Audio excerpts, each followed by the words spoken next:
सबसे पहले खबरों की शुरुआत करेंगे और बात करेंगे प्रधानमंत्री के मिशन यूपी की। आज बुंदेलखंड को क्या सौगात देने वाले हैं पीएम मोदी। 3 दिवसीय यूपी दौरे में पीएम मोदी किन किन कार्यक्रमों में शामिल होंगे। बिहार में मधुबनी पुलिस की गुंडागर्दी पर घिरी नीतीश सरकार, हाईकोर्ट ने क्या फरमान सुनाया है और दूसरे T20 मुकाबले के लिए कहां भिड़ेंगी भारत और न्यूजीलैंड की टीमें। देश की सभी बड़ी खबरों को देखिए टॉप 9 राष्ट्र में। प्रधानमंत्री मोदी मिशन 2022 के लिए आज से 3 दिन के उत्तर प्रदेश दौरे पर रहेंगे। इस दौरान पीएम मोदी बुंदेलखंड के झांसी और महोबा में चुनावी हुंकार भरेंगे। पीएम मोदी यहां 6250 करोड़ की कई परियोजनाओं का शुभारंभ करेंगे। अर्जुन सहायक परियोजना का लोकार्पण कर बुंदेलखंड के किसानों को बड़ा तोहफा देने जा रहे हैं। इसके बाद 20 से 21 नवम्बर को डीजीपी कॉन्फ्रेंस में शामिल होंगे। पीएम मोदी आज झांसी में राष्ट्र रक्षा समर्पण पर्व के तहत डिफेंस कॉरिडोर से जुड़े कई कार्यक्रमों में शामिल होंगे। देश में बने रक्षा उत्पाद और उपकरण राष्ट्र को समर्पित करेंगे। पीएम मोदी सेना को ड्रोन, नेवी को एडवांस इलेक्ट्रॉनिक वॉरफेयर सूट और एयरफोर्स को लाइट कॉम्बैट हेलीकॉप्टर औपचारिक तौर पर सौंपेंगे। इसके अलावा पीएम झांसी में 100 नए सैनिक स्कूलों का शुभारंभ भी करेंगे। उत्तर प्रदेश की राजधानी लखनऊ में पहली बार डीजीपी सम्मेलन का आयोजन होने जा रहा है। आज पहले दिन केंद्रीय गृह मंत्री अमित शाह सम्मेलन का शुभारंभ करेंगे। ये कॉन्फ्रेंस हाइब्रिड तरीके से आयोजित की जा रही है। इसके तहत आमंत्रित लोग लखनऊ में मौजूद रहेंगे। बाकी अन्य जगहों से मेहमान वर्चुअली शामिल होंगे। पीएम मोदी कल और परसों सम्मेलन में भागीदारी करेंगे। भारतीय वायुसेना का Mi-17 हेलीकॉप्टर पूर्वी अरुणाचल प्रदेश में गुरुवार को हादसे का शिकार हो गया। गनीमत की बात रही कि हेलीकॉप्टर में सवार दोनों पायलट और 3 क्रू मेंबर्स सुरक्षित बच गए। दुर्घटना के कारणों का अभी तक खुलासा नहीं हुआ है। हादसे की वजहों का पता लगाने के लिए कोर्ट ऑफ इंक्वायरी के आदेश दिए गए हैं। बिहार के मोतिहारी में झंझारपुर के एडीजे अविनाश कुमार के साथ पुलिस वालों की गुंडागर्दी सामने आई है। घोघडिया थाना प्रभारी गोपाल प्रसाद और दारोगा अभिमन्यु कुमार कोर्ट में पेशी के दौरान एडीजे के साथ गाली गलौज और मारपीट करने लगे और उन दोनों पर बंदूक तानने का आरोप है। इस दौरान बीच बचाव करने वाले वकीलों को भी निशाना बनाया गया।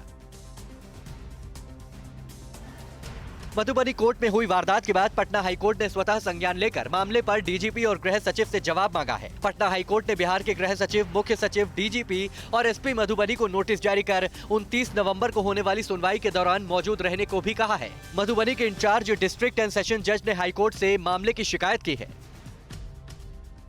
बिहार के नेता प्रतिपक्ष तेजस्वी यादव ने मधुबनी मामले को लेकर सीएम नीतीश कुमार पर ट्वीट के जरिए हमला किया और कहा कि माननीय मुख्यमंत्री ने विधानसभा सदन के अंदर बिहार पुलिस अर्थात जेडीयू पुलिस से माननीय विधायकों और पत्रकारों को पिटवाने के बाद कोर्ट में जजों के चैम्बर में अब न्यायाधीशों को पिटवा रहे हैं।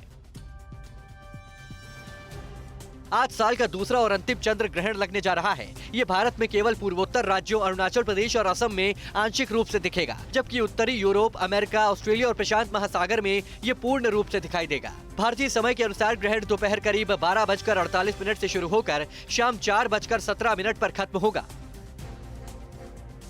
भारत और न्यूजीलैंड के बीच T20 सीरीज का आज दूसरा मैच रांची में खेला जाएगा। पहला मैच जीतकर टीम इंडिया 3 मैचों की सीरीज में 1-0 से बढ़त बनाए हुए है। वहीं मैच को रद्द करने को लेकर दायर PIL में सुनवाई के बाद कोर्ट ने अपने फैसले में मैच रद्द करने से इनकार कर दिया है। मैच में स्टेडियम की कुल क्षमता के मुताबिक दर्शकों की मौजूदगी की इजाजत दी गई है।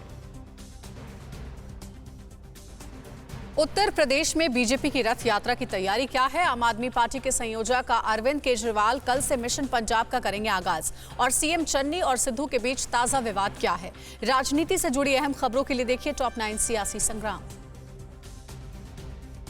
उत्तर प्रदेश में बीजेपी अब अपना चुनाव अभियान तेज करने जा रही है। नई रणनीति के तहत बीजेपी यूपी की चारों दिशाओं में रथ यात्रा निकालेगी। पार्टी की रथ यात्राओं का समापन राजधानी लखनऊ में होगा और समापन के दिन प्रधानमंत्री मोदी बड़ी रैली को संबोधित कर सकते हैं। उत्तर प्रदेश में चुनाव की तैयारियों को लेकर बीजेपी ने दिल्ली में गुरुवार को अहम बैठक की। बैठक में पार्टी के दिग्गज चेहरों को क्षेत्रवार प्रभारी बनाने पर फैसला हुआ। गृह मंत्री अमित शाह को ब्रिज और पश्चिमी क्षेत्र, रक्षा मंत्री राजनाथ सिंह को अवध और काशी क्षेत्र, जबकि राष्ट्रीय अध्यक्ष जेपी नड्डा को गोरखपुर और कानपुर क्षेत्र का प्रभारी बनाया गया है। क्षेत्र प्रभारी बूथ अध्यक्षों की निगरानी भी करेंगे। आम आदमी पार्टी के राष्ट्रीय संयोजक और दिल्ली के सीएम अरविंद केजरीवाल कल से मिशन पंजाब का आगाज करेंगे। पंजाब आप ने गुरुवार को बयान जारी कर कहा कि केजरीवाल 20 नवंबर को मोगा पहुंचकर मिशन पंजाब की शुरुआत करेंगे। इसके अलावा केजरीवाल अगले महीने पंजाब में कई इलाकों का दौरा भी करेंगे।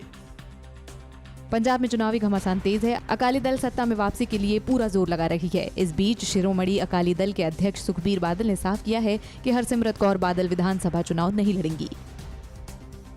करतारपुर कॉरिडोर जाने को लेकर पंजाब कांग्रेस अध्यक्ष नवजोत सिंह सिद्धू और मुख्यमंत्री चरणजीत सिंह चन्नी में रार की खबर है। सूत्रों के मुताबिक सीएम डेलीगेशन में साथ नहीं ले जाने पर सिद्धू ने नाराजगी जताई। सिद्धू को कल यानी 20 नवंबर करतारपुर साहिब गुरुद्वारा जाने की अनुमति मिली है। करतारपुर कॉरिडोर से लौटने के बाद पंजाब के सीएम चन्नी ने ट्वीट किया, गुरु नानक देव जी के 552वें प्रकाश पर्व के मौके पर श्री करतारपुर साहिब में मत्था टेकने का मौका पाकर अत्यंत धन्य महसूस कर रहा हूं। आइए गुरु जी की प्रेम, शांति, धर्मनिरपेक्षता और भाईचारे की शिक्षाओं का पालन करें। चन्नी ने पीएम मोदी और पाकिस्तान के प्रधानमंत्री इमरान खान को कॉरिडोर खोलने के लिए धन्यवाद भी कहा है। आम आदमी पार्टी ने पंजाब सरकार और केंद्र सरकार पर बड़ा आरोप लगाया है। पार्टी की ओर से कहा गया है कि पंजाब और केंद्र सरकार की मिलीभगत की वजह से ही आम आदमी पार्टी के डेलीगेशन को करतारपुर साहिब गुरुद्वारा जाने की इजाजत भारत सरकार की ओर से नहीं दी गई। राघव चड्ढा ने कहा कि मैच फिक्सिंग का मामला एक बार फिर से सामने आया है। उत्तर प्रदेश के लखनऊ में प्रियंका गांधी वाड्रा के निजी सचिव सहित 3 पर मुकदमा दर्ज किया गया है। ड्राइवर की तहरीर पर मारपीट का केस दर्ज कराया गया है। हुसैनगंज के माल एवेन्यू निवासी प्रशांत कुमार सिंह राज्य संपत्ति विभाग में चालक है। एफआईआर में प्रियंका के निजी सचिव संदीप सिंह, प्रदेश महासचिव शिव पांडे और प्रशासन प्रभारी योगेश दीक्षित का नाम शामिल है। अलीगढ़ यूनिवर्सिटी में विक्टोरिया गेट के सामने गुरुवार को छात्रों ने हाथों में बैनर पोस्टर लेकर समाजवादी पार्टी के खिलाफ विरोध प्रदर्शन किया। प्रदर्शन के दौरान छात्र नेता इमरान जलाली ने कहा कि पार्टी के वरिष्ठ नेता अबू हाशिम आजमी ने एएमयू का इस्तेमाल किया और ये ट्वीट किया कि एएमयू छात्र है एसपी के साथ तो हम उसके खिलाफ है। श्रीनगर के हैदरपुरा मुठभेड़ को लेकर मचे हंगामे के बीच प्रशासन ने स्थानीय निवासी अल्ताफ भट्ट और मुदासिर गुल के शव कब्रिस्तान से निकालकर परिजनों को सौंपा है। कहां हुई पैसों के लेन देन के विवाद में फायरिंग। गुरु नानक देव की जयंती पर सज गए हैं देश भर के गुरुद्वारे और देव दीपावली के लिए कितनी तैयार है काशी। राज्यों की बड़ी खबरों के लिए देखिए टॉप 9 राज्य विशेष। श्रीनगर के हैदरपुरा मुठभेड़ को लेकर मचे हंगामे के बीच प्रशासन ने स्थानीय निवासी अल्ताफ भट्ट और मुदासिर गुल के शव कब्रिस्तान से निकालकर परिजनों को सौंप दिया। दोनों की आतंकियों से मुठभेड़ के दौरान मौत हुई थी और इन्हें प्रशासन ने हंदवाड़ा के कब्रिस्तान में दफना दिया था। सरकार ने दोनों की मौत की मजिस्ट्रियल जांच के आदेश भी दिए हैं। पंजाब के फिरोजपुर गांव जखरावा में ताबड़तोड़ फायरिंग का ये वीडियो वायरल हो गया है। आरोप है कि पैसों के विवाद में एक शख्स ने दूसरे के घर में ताबड़तोड़ फायरिंग की। गोलियों के निशान दीवारों और खिड़कियों पर साफ दिख रहे हैं। लोगों ने पिछले दरवाजे से भागकर अपनी जान बचाई। मामले में पुलिस ने एक आरोपी को गिरफ्तार कर लिया है और बाकी की तलाश भी जारी है। राजस्थान के बाड़मेर में जमीन विवाद में 2 महिलाओं को जेसीबी से रौंदने की कोशिश की गई। 2 पक्षों की मारपीट का ये वीडियो सोशल मीडिया पर वायरल है। वारदात को थाने से कुछ ही दूरी पर अंजाम दिया गया, जिसके बाद पुलिस की कार्यशैली पर सवाल उठ रहे हैं। पुलिस मामले की जांच कर रही है, लेकिन अब तक किसी की गिरफ्तारी नहीं हुई है। दिल्ली एनसीआर की हवा बहुत खराब की श्रेणी में बनी हुई है। दिल्ली में कई इलाकों में AQI खतरनाक स्तर पर दर्ज किया गया है। हालांकि हवाओं की दिशा बदलने के चलते मामूली सुधार भी हुआ है, लेकिन अगले 2 दिनों तक हवा की खराब सेहत से राहत मिलने की उम्मीद नहीं है। वहीं दिल्ली फायर सर्विस ने बढ़ते वायु प्रदूषण से निपटने के लिए 13 हॉट स्पॉट इलाकों में पानी का छिड़काव शुरू कर दिया है। बंगाल की खाड़ी में बने तूफान और दबाव की वजह से आंध्र प्रदेश के कई तटीय जिलों में बाढ़ के हालात हैं। नेल्लूर, चित्तूर, कड़प्पा में गुरुवार सुबह से ही भारी बारिश हो रही है। कई निचले इलाकों में बाढ़ जैसे हालात बन गए हैं। कई इलाकों में पानी के तेज बहाव में सड़कें कट गई, जिसकी वजह से लोगों को आवाजाही में काफी ज्यादा परेशानियों का सामना करना पड़ रहा है। मध्य प्रदेश के इंदौर में झांसी की रानी लक्ष्मीबाई की 193वीं जयंती पर एक संस्था ने 101 युवतियों को सेल्फ डिफेंस के लिए तलवारबाजी की ट्रेनिंग शुरू की गई। कार्यक्रम का आगाज इंदौर के सांसद शंकर लालवानी ने किया। कार्यक्रम में हिस्सा लेने के लिए एक युवती रानी लक्ष्मीबाई की वेशभूषा में घोड़े पर सवार होकर पहुंची। आज सिख धर्म के प्रवर्तक और पहले गुरु नानक देव जी का 552वां प्रकाशोत्सव देश भर में मनाया जा रहा है। गुरु नानक जयंती की पूर्व संध्या पर देश भर के गुरुद्वारों को फूलों से सजाया गया और खूबसूरत लाइटिंग की गई। श्रद्धालु गुरुद्वारे में मत्था टेकने और अरदास के लिए पहुंच रहे हैं। गुरु नानक जयंती को प्रकाश उत्सव या गुरु पर्व भी कहा जाता है। यूपी में अयोध्या में दीपावली के बाद अब काशी में देव दीपावली को भी भव्य तरीके से मनाने की तैयारी है। काशी में देव दीपावली के मौके पर 15 लाख दिए जलाने की योजना बनाई गई है। आज 84 घाट दियों से जगमगाएंगे। इसके लिए जहां वाराणसी प्रशासन ने तैयारी की है, वहीं लोग हॉट एयर बैलून के जरिए शहर के नजारे को पर्यटक देखेंगे। भगवान विष्णु को समर्पित कार्तिक पूर्णिमा के अवसर पर हरिद्वार की हर की पौड़ी और आसपास की घाट की सीढ़ियां 11,000 दीपों की रोशनी से जगमगा उठी। गंगा पूजन के बाद निर्मल गंगा की लहरों के बीच झठलाते बहते दीपक अलौकिक छटा बिखेर रहे थे। कई हजार लोग इस अद्भुत नजारे का गवाह भी बने। कई राज्यों में बढ़ रहे हैं कोरोना के केस। भारतीय वैक्सीन कोविशील्ड और कोवैक्सीन को 110 देशों में मिली मान्यता। वैक्सीनेशन पर केंद्र सरकार की नई स्कीम क्या है? कोरोना के साइड इफेक्ट से कैसे जूझ रही है देश विदेश की कंपनियां? सदी की सबसे बड़ी बीमारी से जुड़ी हर बड़ी खबर के लिए देखिए टॉप 9 कोरोना महामारी। देश में कोरोना वायरस की तीसरी लहर का खतरा लगातार बना हुआ है। 24 घंटे में कोरोना के नए केस में करीब 17% की बढ़ोतरी हुई है। देश में इस समय कोरोना के करीब 1,28,000 केस एक्टिव हैं। केरल में कल कोरोना के करीब 6,000 नए केस सामने आए हैं, जो कि देश में सबसे ज्यादा है। देश में कोरोना महामारी के खिलाफ वैक्सीनेशन अभियान जोर शोर से जारी है। इस बीच वैक्सीनेशन और ज्यादा तेज करने के लिए केंद्र सरकार ने वैक्सीन लगवाओ और इनाम पाओ अभियान शुरू किया है। जिस शख्स के रेफरेंस से ज्यादा वैक्सीनेशन होगा, सरकार उसे इनाम देगी। देश में इस समय कोरोना की 115 करोड़ से ज्यादा डोज लगाई जा चुकी है। दुनिया भर के 110 देशों ने कोविशील्ड और कोवैक्सीन को मान्यता दे दी है। इससे पहले 10 नवंबर को कोवैक्सीन और कोविशील्ड को WHO की इमरजेंसी यूज लिस्टिंग प्राप्त हुई थी। हाल ही में इंडियन अथॉरिटी ने जायडस कैडिला की वैक्सीन को भी मंजूरी दी थी। सरकार ने उसकी 1 करोड़ डोज का ऑर्डर दिया है। सूत्रों के मुताबिक दिसंबर से कंपनी इस वैक्सीन की सप्लाई शुरू कर देगी। दिल्ली में वायु प्रदूषण के चलते कोरोना संक्रमण बढ़ने का खतरा कई गुना ज्यादा बढ़ गया है। ऐसे में स्वास्थ्य विशेषज्ञों ने लोगों से खास एहतियात बरतने की सलाह दी है। हाल ही में स्पेन में किए गए एक अध्ययन के अनुसार लंबे समय तक वायु प्रदूषण के संपर्क में रहने के कारण कोरोना संक्रमण बढ़ा है। साथ ही पहले से संक्रमित लोगों में इसके गंभीर रूप लेने का जोखिम बढ़ गया है। कोरोना महामारी का असर बच्चों की पढ़ाई पर भी पड़ा है। हालांकि सरकारी स्कूलों के लिए राहत भरी खबर है। राज्यों के सरकारी स्कूलों में दाखिले तेजी से बढ़े हैं। ग्रामीण क्षेत्रों में प्राइमरी एजुकेशन की स्थिति पर आधारित एक सर्वे के मुताबिक इस साल यूपी के सरकारी स्कूलों में साल 2018 की तुलना में 13% से भी ज्यादा एडमिशन हुए हैं। ये बढ़ोतरी देश के किसी भी राज्य में सबसे ज्यादा है। भोपाल के जेपी अस्पताल में सोनोग्राफी करने वाले एक डॉक्टर के कोरोना संक्रमित पाए जाने के बाद हड़कंप मच गया। डॉक्टर के संपर्क में 3 दिनों के अंदर करीब 500 प्रेग्नेंट महिलाएं संपर्क में आई थी। इन महिलाओं को फोन कर कोविड टेस्ट कराने की सलाह दी जा रही है। वहीं अस्पताल का सोनोग्राफी रूम भी बंद कर दिया गया है। कोरोना ने अमेरिका में ऐसा कहर ढाया है कि करीब 3.5 करोड़ लोगों ने नौकरी छोड़ दी। सिर्फ सितंबर महीने में यहाँ नौकरी छोड़ने वालों का आंकड़ा 44 लाख है। दुनिया के 41% कर्मचारी इस साल अपनी नौकरी बदलने की तैयारी कर रहे हैं। यूके, जर्मनी और भारत की कंपनियां भी स्किल्ड वर्कर की कमी से जूझ रही है। यूरोप में पिछले सप्ताह कोरोना संक्रमण से होने वाली मौतों में 5% की बढ़ोतरी हुई है, जिससे ये दुनिया का एकमात्र ऐसा क्षेत्र बन गया है जहां महामारी से होने वाली मौत की दर बढ़ी है। संयुक्त राष्ट्र की स्वास्थ्य एजेंसी ने कहा है कि संक्रमण के मामलों में विश्व स्तर पर 6% की बढ़ोतरी हुई है, जो अमेरिका, यूरोप और एशिया में संक्रमण बढ़ने के कारण हुई है। कोरोना महामारी के बीच अमेरिका की मिशिगन यूनिवर्सिटी में अचानक बहुत ही ज्यादा तेजी से फ्लू का संक्रमण फैल रहा है। इससे अमेरिका के स्वास्थ्य महकमे में हड़कंप मच गया है। यूनिवर्सिटी ने इस हफ्ते बताया कि फेडरल पब्लिक हेल्थ के अधिकारी स्टूडेंट्स के बीच अचानक और बड़े पैमाने पर फ्लू संक्रमण की जांच में जुटे हैं। अक्टूबर से लेकर अब तक एन आर्बर कैंपस में फ्लू संक्रमण के 528 मामले सामने आ चुके हैं।